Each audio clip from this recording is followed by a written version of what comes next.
Aray! Yes, yes. Papi, noon nang magkita pa lang tayo, alam kong kaaway na kita. Ilang beses na tayo nag-away, ilang beses na tayo nagtalo. Pero na-realize ko, kapag mag-asawa naman, hindi naman yun puro happy-happy na lang, di ba? Kaya kung meron man akong babaeng pipiliin, na makikipagtalo at makikipag-away sa akin habang buhay,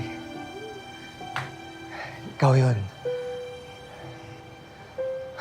Roberta Bobby Enriquez.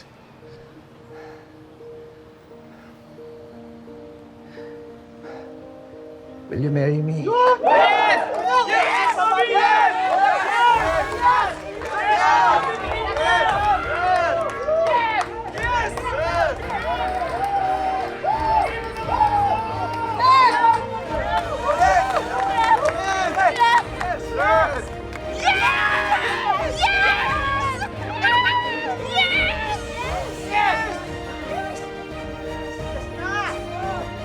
Dapat ba akong mag-yes?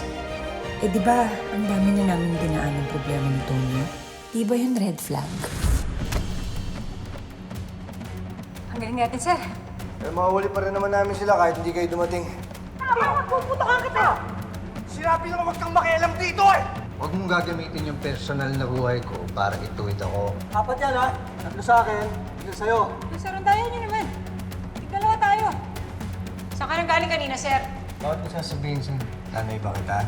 Ito mo lang naman nalaman na kapatid mo siya eh. O di ikaw na. Ikaw na magaling.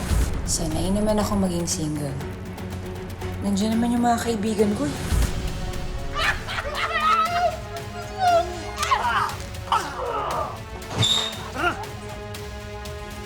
Sasamahan na rin kita.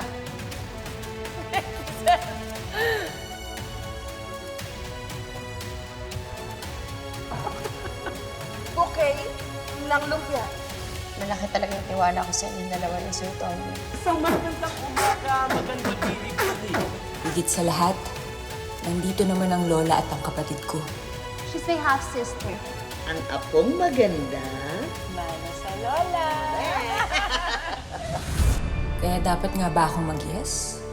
Kailangan ko pa ba si Tonyo? Or okay na ako na wala siya?